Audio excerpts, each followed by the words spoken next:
I could try to be neutral, but then I'd fail miserably. I'm a huge fan of our next guest and his ministry work. Mike Swiger is Executive Director of True Freedom Ministries. Welcome back, Mike. It's a privilege to be here. So give people the elevator speech of True Freedom Ministries. Like, what do you guys do? Yeah, True Freedom is a prison ministry predominantly that we do evangelism, discipleship, mentorship, workforce empowerment training.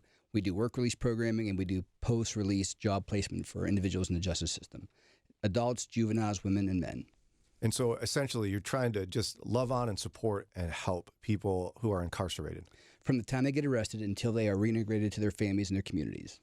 And now, we were looking at a study recently on the show about how significant majorities of Christians think that this is work that the church should be doing. So but I think what we saw was maybe, I think it was 75% of people were like, yeah, it's what we should be doing. 4% are actually doing something. Yeah, I think the church is very siloed in their activities today.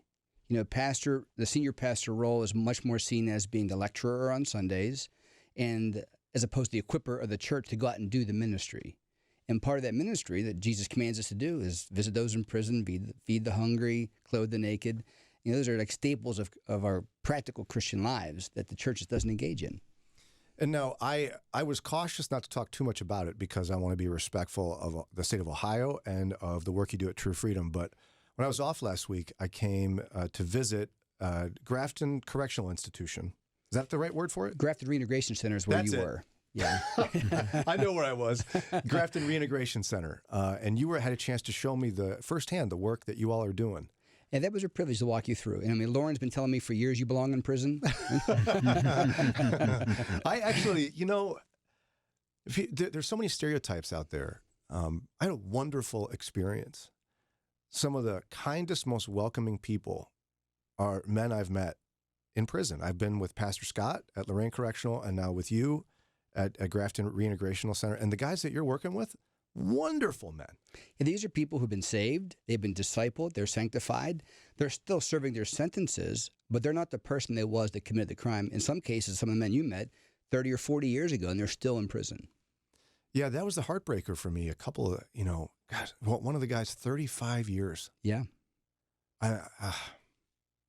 It's hard because, it's like I want to just open the gates and let people out, but I'm not allowed to do that. And that's not how the justice system is designed. But I think if people could see the kingdom work happening inside and the people who love Jesus just as much as you do, probably more, are in there and just need care and love and support. Yeah, and part of it and part of my job I see is to help educate the public on what we do. The facts of the cases of each of the men's crimes won't change. And when they go to the parole board, whether it was 20 years ago, 30 years ago, 40 years ago, that case gets retried in the public and in the parole board's minds, and those facts will never change. But what I always say is, but the men do. And that's how the gospel itself works in everyone's life. Whether or not you've been caught and arrested and incarcerated for your sin, we're all sinners who fall deeply short of God's glory. And praise God, the story of our sin is not what he sees. Indeed. All sin is a cosmic crime against God, and the punishment for that is the death penalty. We all have the same indictment. We're all under the same punishment. We get grace that saves us, whether you're on this side of the fence or that side of the fence. It's just some of those sins are called crimes, and there's different form of punishment for them. And then even, let me add, some people are caught for those crimes. Right, and that's the other thing. 90% of all crime goes unsolved. Is that what? 90% goes unsolved. Unsolved. Which is another reason for us, I think, to not view the incarcerated in such a harsh way. Because the odds are you're going to interact today with someone who's committed a crime that ought to put them in prison. Right, and they got away with it. And that's why when I talk to the guys, and I think of myself as a comedian when I'm inside there, is that I tell the guys, you should try to do something else because you're really bad at being a criminal. You got caught. 90% of the good ones don't get caught. Well, and I want you to share a little bit about what you all are doing at Grafton Reintegration Center because, and I said it right that time? Yes. Yes. Lauren, I nailed it. Good job. I didn't even have it written down. No. So one of the first things I saw was you all have a tailor shop. We do. Can you talk about the tailor shop at that correctional institute? Yeah, part of the ministry we do is evangelistic, which we should do. We're called to share the gospel. But some of it's the James 2 ministry. If you see somebody naked, give them clothing. So what we're doing at Grafton, what you saw, is people are learning a trade, and the tailor shop is a 4,000 hour Department of Labor approved apprenticeship program where the people, when they graduate, will get a journeyman's card to be a tailor. They could actually open their own shop. They can get a small business loan to open their own business. So we're trying to help people take a skill they didn't know they had prior to incarceration, give them the opportunity to express that, learn that, and then learn something they can then provide for themselves and their family upon release. And these guys were so proud of their work, and they should be, because, I mean, I can hardly put on a shirt correctly. and I saw they actually made from scratch a suit. They did. I'm hoping to wear that in November at our banquet. I'm telling you, you could have put it on a shelf at a store. Yeah, these guys are very talented, very gifted men. And as you saw, they do tons and tons of hours of community service with that. They make clothing for missions. During the COVID epidemic, they made 20,000 masks that were shipped around the prison system and then outside to local organizations. So it's not just learning a skill. They're trying to impact the community with what they can do. Yeah, and I could sense that, because I remember they talked to me about how they were actually making they were doing shifts overnight, 24 hours a day, making masks to make sure people had the masks they needed inside the prison system, right? Right, yeah, there's 43,000 people in prison. But they were when they hit the maximum number they needed, they started shipping them out to churches and to shelters and battered women's shelters, and trying to provide for people who could not provide for themselves. And that's a heart for Christ from men who love Jesus inside the prison. Indeed. Doing more than many of us are doing for the kingdom. Indeed. But to be fair, they have more time available, right? This is true, Mike. You could just tell I was impacted by these guys in their heart. There was other work we chat about that we saw, and much more to talk about. In studio with us here for a few more minutes the rest of the show, Mike Swiger, Executive Director of True Freedom Ministries. We've been chatting about how Mike and I met at Grafton Reintegration Center in Grafton, Ohio. What are the type of people who are in, what are the situation of the incarcerated in that particular prison? Yeah, the prison system is divided by security levels. So you think of maximum security would be like death row. There's close security, there's medium, there's minimum. And the reintegration center are people who are minimum and then community approved. So that's the lowest level of security there is. So you saw there was a lot of freedoms there. There was guys training dogs. There were people doing all kind of different arts and crafts around.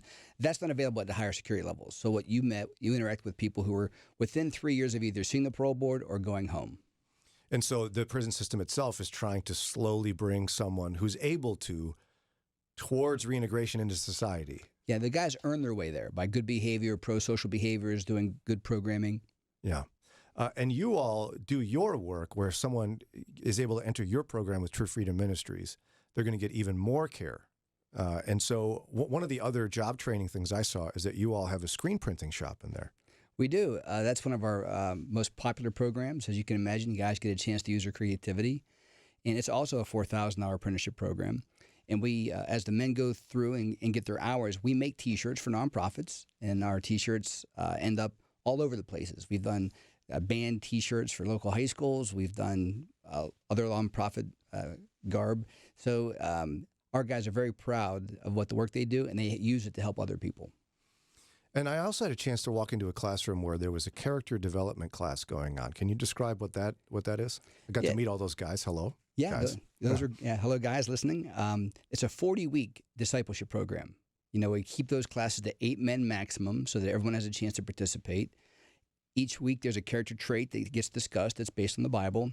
There's a self-reflection, so you have to grade yourself on whatever the character trait is. Then there's a 360 where the group judges you on how you do in that area. Then there is a workbook that helps you walk through ways to improve. Our leader that facilitates that's very popular. His name is Bill Holko, just a great guy, former principal. And he's making a tremendous impact by discipling these men over a course of 40 weeks. You get to know somebody really well over the course of a year. Now, our friend Lauren found this really interesting article in Christianity Today that talks about, it's called Doing Time with Mom and Dad. And it deals with an aspect I think we're all aware of. Because, many churches do angel tree ministry right around Christmas time where you can buy gifts for the children of incarcerated adults. But I don't know that we really fully realize how much the kids themselves are incarcerated in some respects. Would you agree with that? Oh, absolutely. And here's a terrible statistic. 85% of the children of prisoners will go to prison. 85%? Yeah. What do you attribute that to? Broken home, right? Dad's not there for the most part. Yeah. That's the number one predictor of incarceration, by the way, fatherlessness. It's not poverty and it's not race. It's not having a father involved in your life or a father figure involved in your life.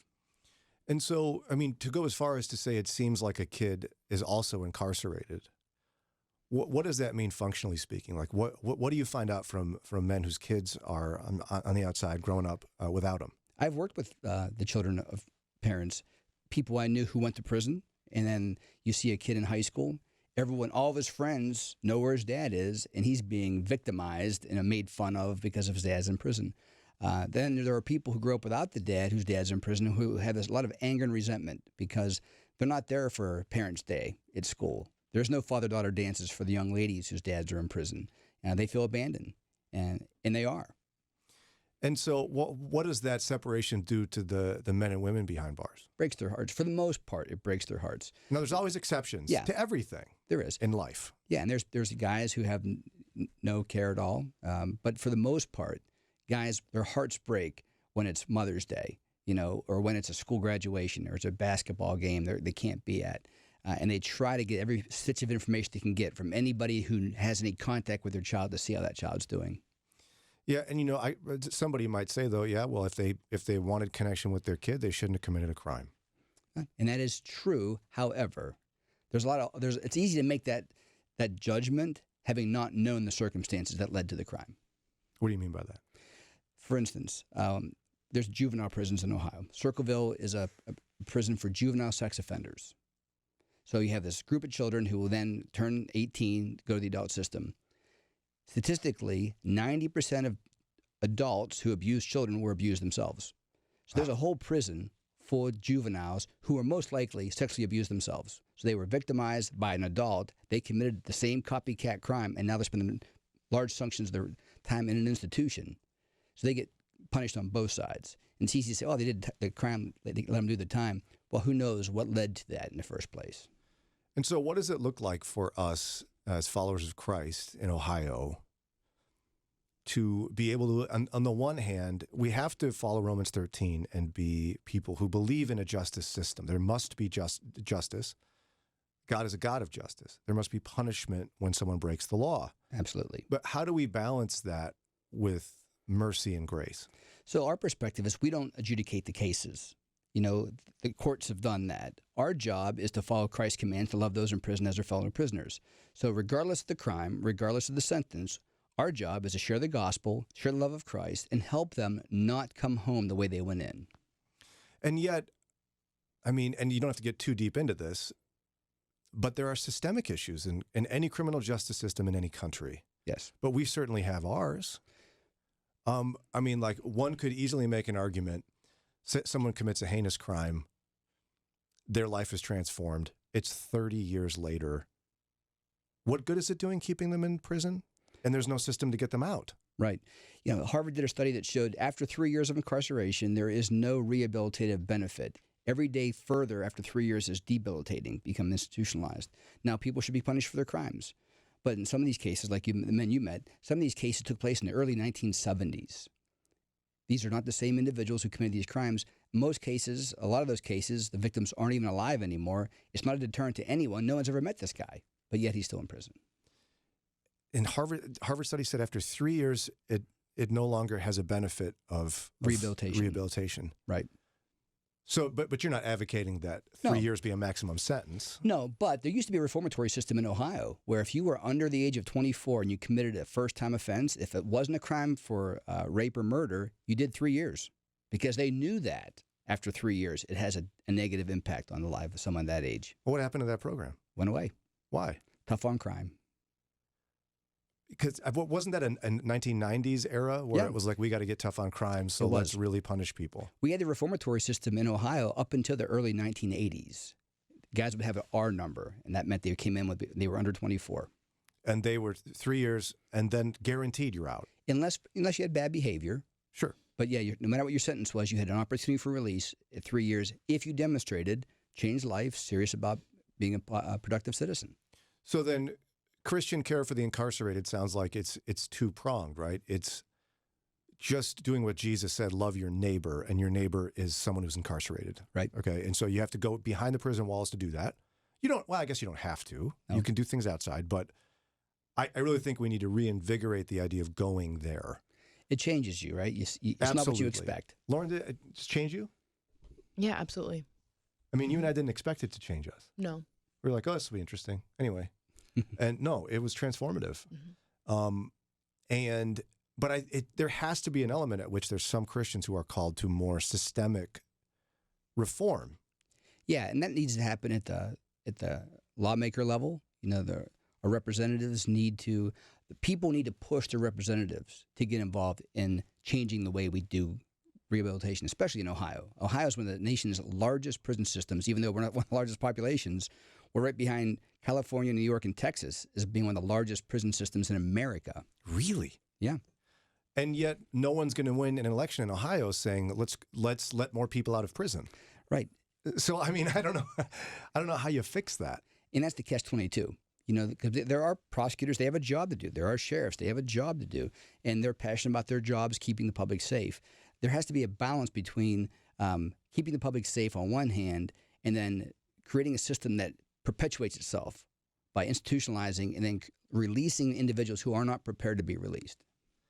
Yeah, and that's the tragedy of it, right? Because I would imagine some of our recidivism rates, so the rate at which someone who's been incarcerated gets arrested or sent back to prison, has a lot to do with someone's inability to function in society after so many years. Yeah. Yeah, so the biggest contributor to recidivism is unemployment. The unemployment rate for ex-offenders is 75%, so that's why we do the workforce empowerment programs to help people get a job. But other parts, there are mental health issues that need to be addressed. There are other systemic problems these guys don't have support for, and women, when they come home. So if someone's heart is kind of pricked by our conversation today, and maybe they just want to see what ministry is all about behind bars, how do they get connected to True Freedom Ministries to learn more? Yeah, they can call our office at 216-202-3636. They can go to our website, truefreedomministries.org. Our biggest need is more volunteers. You need more volunteers. So people that actually be willing to do what? To go in and facilitate a small group program. To go in and be a mentor once a month. Work with an individual under our leadership once a month for an hour. Just to show someone how to be a Christian adult male. And we do it in women's prisons as well. So it could be anything from a guitar player to a small group facilitator to a preacher, teacher. We need more volunteers. And Lauren, you've been inside of a prison in Ohio. Would you go back? I would. So it's not like you're scared for your life or something. No, I was not. Yeah, and so True Freedom needs people to actually do God's work in prisons. So go to truefreedomministries.org. That's correct. I hope you hear, in fact, let us know if you hear from people. I'm prayerful that you're going to get some support through this. Because, we get to interact with a lot of different types of ministry. Yes, I'm passionate about this one. But I think it's one of the harder ones to get involved in because of the barriers we have psychologically and systemically. And so do a hard thing. Do a hard thing and get involved in this. Yeah, but the reward's amazing. Yes. And when you walk out of a prison, you feel, first of all, grateful that you weren't there yourself. But then you see the joy and the impact just you showing up had on a large group of individuals. Yeah, really. I mean, that's what it takes. Someone is just blessed beyond measure that you would take the time to go inside of a prison just to be kind. Yeah. I mean, look at the joy that you brought just walking into a room of strangers who go, oh, I hear you on the radio. Oh, it was incredible. I loved it. So truefreedomministries.org. That just about does it. That was Mike Swiger. Again, he is Executive Director of True Freedom Ministries. Thanks again, Mike.